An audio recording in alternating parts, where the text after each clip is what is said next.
was made by the President Nana Addo Akufo-Addo on Wednesday when he delivered his State of the Nation's address in Parliament. The President paid tribute to the country's democratic credentials, emphasizing the freedoms enjoyed in the country, harping that democracy is not a static achievement, but a process that needs continuous nurturing. Mr. Speaker, apart from my own personal fond memories as a member of this House, Parliament stands as a symbol of our democracy and its values.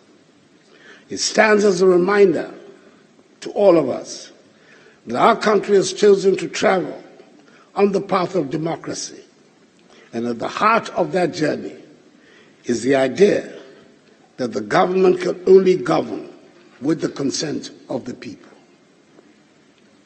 Mr. Speaker, it is important that we stress this point because after 30 years of democratic practice, we may be tempted to take it for granted. We need to remind ourselves that our compatriots, the majority of whom are in their early adulthood, have no personal recollection of the struggles that got us to this point in our development. In the same way that only a small percentage of our population can recall life under colonial rule, similarly, the memory of dictatorship, one-party rule and military rule is receding into the dim past, and the struggles that have brought us so far are disappearing into the recesses of history.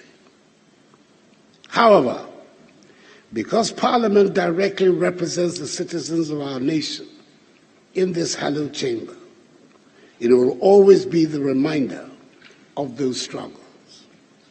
It is important we never forget that democracy is not a static achievement, but a process that needs continuous nurturing.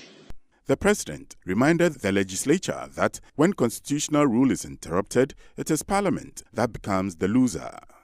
He said though the early years of Parliament were fraught with challenges, the years have seen the deepening of the country's democratic culture, touting that it is no mean achievement for the country, especially on the variety of freedoms enjoyed in the country.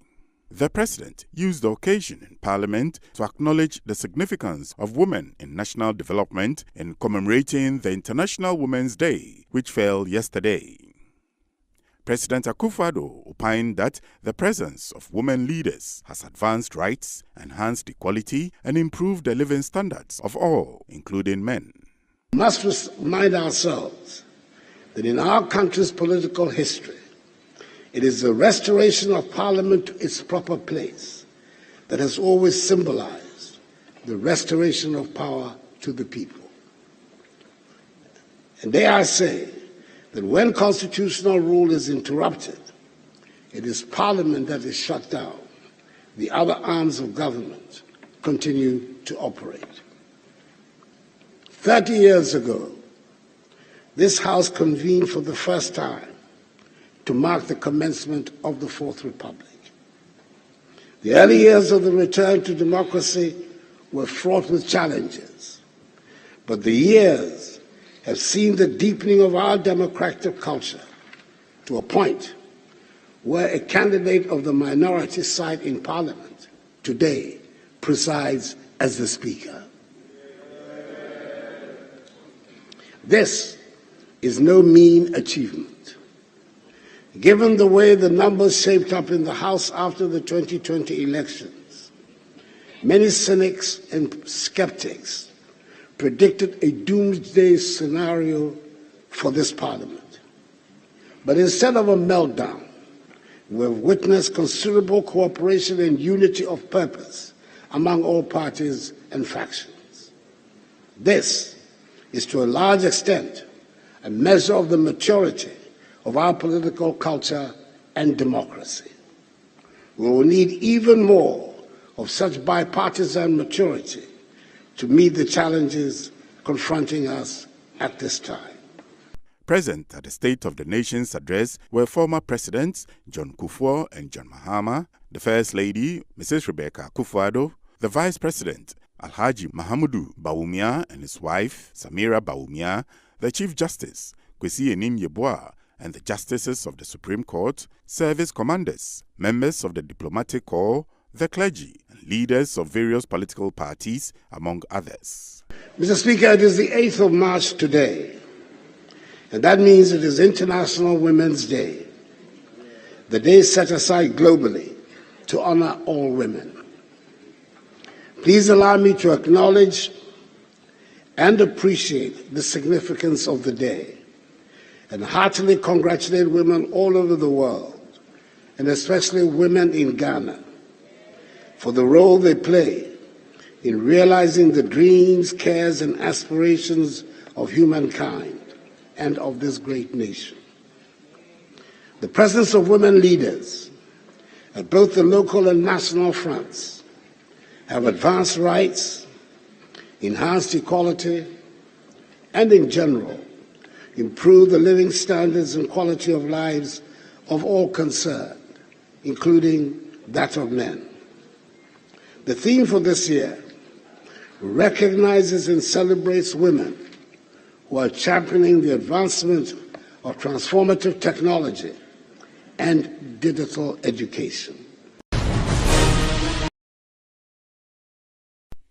President Nana Addo Dankwa Akufo-Addo on Wednesday put up a spirited defense of the government's expenditure of COVID-19 funds, emphasizing that funds generated to battle the pandemic were not recklessly used and nothing dishonorable was done to the funds.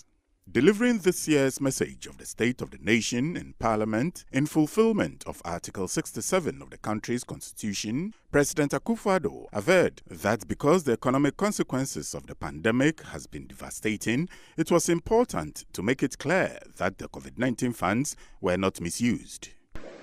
The economic consequences from the pandemic have been devastating.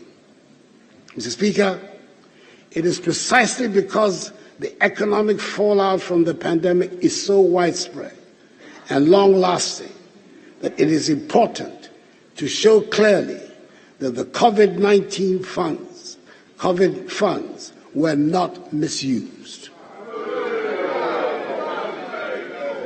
It is critical that we do not lose the confidence of the people that a crisis that they were led to believe we were all in together was abused for personal gain.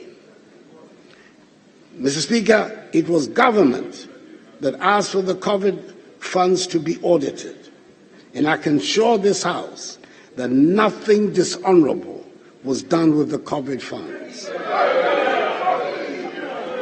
The responses from the Ministers for Health and Finance on January 23rd and 25th, 2023, respectfully, have sufficiently laid to rest the queries from the Auditor General's report, and I believe any objective scrutiny of these statements from the Health and Finance Ministries would justify this conclusion. He disclosed that over 500 million Ghana cedis was dispersed to micro, small and medium-scale enterprises in the country in the aftermath of the pandemic, which according to him has made a difference. We did provide 518 million cedis of grants and loans to micro, small and medium-scale enterprises through the NBSSI, now the Ghana Enterprise Agency, in which 302,515 enterprises benefited, of which 60% were women-owned. These were MSMEs that were in distress as a result of the pandemic. For some traders, the receipt of 1,000 cedis made the difference between the ruin of the household and survival. In addition, 58,041 health workers were empowered to supplement the existing health sector workforce. Subsequently, all of them have been absorbed as permanent workers in the health sector. The government took a deliberate decision to try and keep the inevitable disruptions across all our lives down to a minimum in the education sector by opening schools and education institutions as soon as it was made safe to do so. it was an expensive undertaking and not universally popular. But faced with the prospect of a whole generation of our children losing irreplaceable years of education and the real likelihood of many of them dropping out of school, however, forever, we took the brave decision to open the institutions. Even then, it is worth pointing out that the school year has not yet fully returned to the predictable pre-COVID calendar. The president was emphatic that the government had not been reckless in borrowing and in spending, adding that the debts the nation was servicing were not only contracted during the period of his administration. President Akufo-Addo said the funds borrowed by his administration had been used to improve the entire country with no district or constituency left out. We can be justifiably proud of the many things that we have managed to do in the past 6 years. As I go around the country, I hear the pleas for more roads, schools, hospitals, and as the rainy season comes, I wish, as every other Ghanaian does, that would have built more drains than we have. And I wish we have the resources to do more. Indeed, the evidence of how state funds have been used to improve our society is all over the country. No district or constituency has been left out. President Akufo-Addo used the occasion to trumpet his administration's achievements in the road sector, stating that his government has built more roads than any other in the history of Ghana's Fourth Republic. He said the majority of monies borrowed by his administration had been put towards the construction of roads. Mr. Speaker, I'm proud of the amount of work that we have done, especially in the road sector.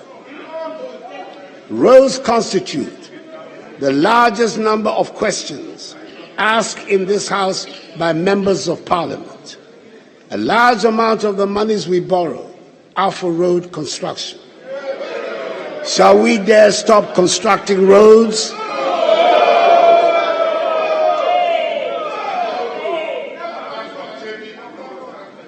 Mr. Speaker,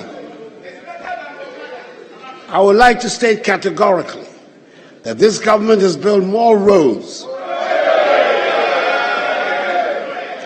than any government in the history of the Fourth Republic.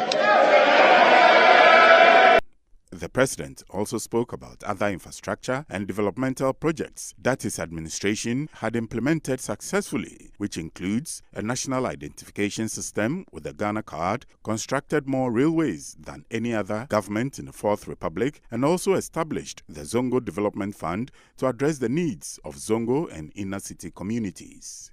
Beyond the construction of roads, Mr. Speaker, this MPP administration has implemented successfully a national identification system with the Ghana card, constructed more railways than any government in the Fourth Republic, established the Zongo Development Fund to address the needs of Zongo and inner city communities. Over 500 youths have been enrolled in a skills training, development and apprenticeship program at Suhum in the Eastern region.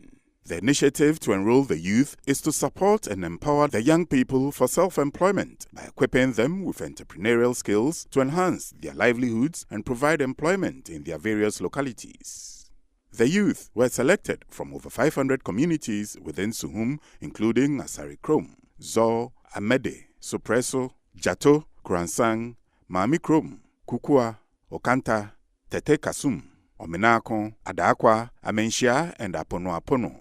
The apprenticeship program will include skills in dressmaking, beauty and wellness, tiling, electronic equipment repairs, automotive equipment repairs, building and construction, glass making, POP installation, plumbing, and carpentry and joining.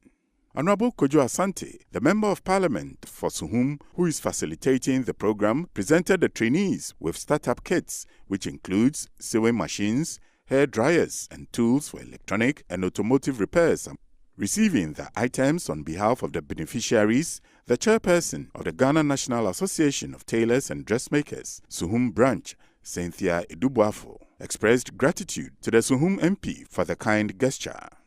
Speaking to the trainees at a short ceremony, Honorable Kojo Asante explained the program's rationale. In an interview later, Honorable Kojo Asante said the youth have shown enthusiasm for the initiative and disclosed that he wants to turn the area into a center for fashion design. The MP said in addition to the startup funds, he's also paying the graduation fees for all the beneficiaries. So far, we got seamstress, hairdressers. We got, I think, do you have carpenters? Yes. Yes, right? Plumbers, the glassware, yes, and then these installators, the POP installators, and you know, a cover be the others, no, the can boom, on by around almost about 50, but you could say close to deeper over 500, and so you have the others to be 50 there. Then indeed, the chunk award, the seamstress and the hairdresser. He noted that this unique initiative will go a long way towards helping many young people in the constituency who are unemployed to find an alternative future and encourage the young people in the area to take advantage of the initiative. Coverage is huge, it's large. Suhum, all the 29 electoral areas, over 500 people, Obi fee. Electoral area BM and the BCM. Some music and I bind here. I bind to me row be a fee and be a constituency and ya dear back from Mobia. I bind ready. No, they are 2 pine free SHS. Not for maybe, not for Nipanina, no be any one. That's exactly what I've done here. Near electoral area be a where then it won't be. And what you would I will say, MP no crown, or William Ha. Sabi, what feel me? What feel me? Because we electoral area Nipa then a movie. Yabreping. If you are say by Yabre. Honorable by the Oswabre, and so Yabre Sino, Yabrepa, a room hyena had in a war, yourself and the documents. Say, Saka Peswa, immediate Peswa. So one number I see you in me. So it's not maintenance. So definitely you'll be a Wabre pen as a or how I mean, you just go at it and solve it. So that is exactly what we are doing. And in the shaming crying, and it's maybe we are some by Minyan, and can you probably bring and Casamedas. Who and impact no say I deal with papa and number address me. That's what I'm doing, and that is what we are also doing. So that is it. The Minister Designate for Food and Agriculture and Member of Parliament for Abetifi, Honorable Brian Agyapong, for his part, urged the beneficiaries to take advantage of the project to enable them earn a living and pledged his support for the initiative. The Queen Mother of Suhum, Nana Akufo-Addo I, who chaired the program, speaking to NET2 TV News, commended the MP for the initiative and advised apprentices to comport themselves and learn.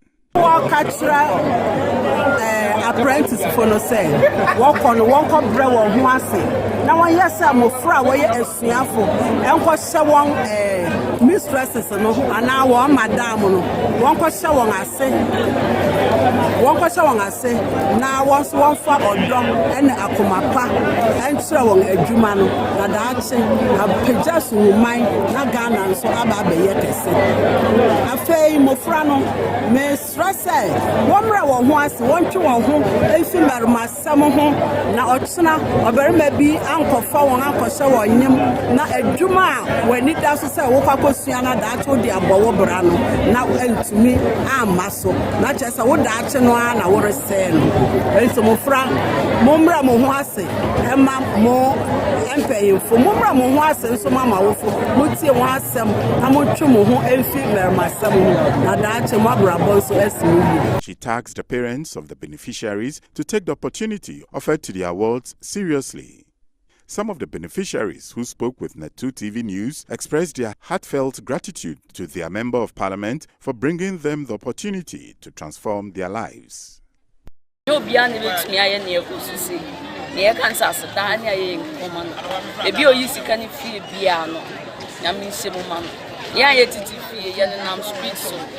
new Jumaya, then let's say, what my son Juma, a say a young, they 2 years Juma, the Shannon. Young woman, Monsieur, Mary Muna, Monsieur Juma.